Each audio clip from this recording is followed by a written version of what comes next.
KCR kit పెట్టినాం, లక్షాధికారుల కోసం పెట్టినాం, కోటీశ్వర్ల కోసం పెట్టినాం.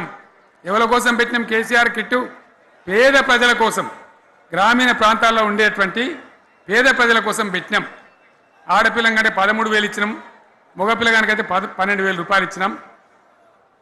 ఆ వాహనాలు పెట్టి, అమ్మఒడి వాహనాలు పెట్టి వాళ్ళని తీసుకెళ్ళి ప్రసవాలు చేయించి వాళ్ళకి మందులు ఇచ్చి ఫ్రీగా ఉచితంగా చేసి బ్రహ్మాండంగా ప్రసవం చేయించి మళ్ళీ ఇంటికాడ దించినాం.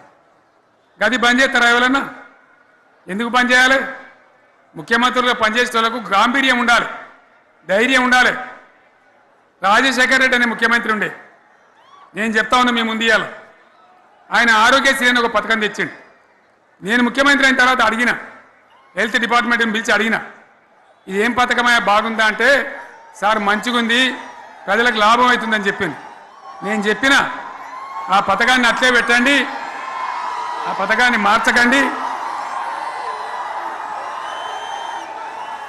ఆ పథకం అట్లే ఉండాలని చెప్పిన.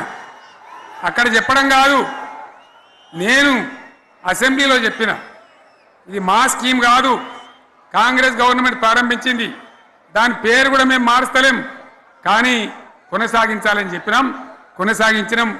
అది మీ అందరికి తెలుసు. ఇలా వీళ్ళు కేసీఆర్ ఆనవాళ్ళు లేకుండా చేస్తాం, కేసీఆర్ ముచ్చట లేకుండా చేస్తాం, చేస్తారా?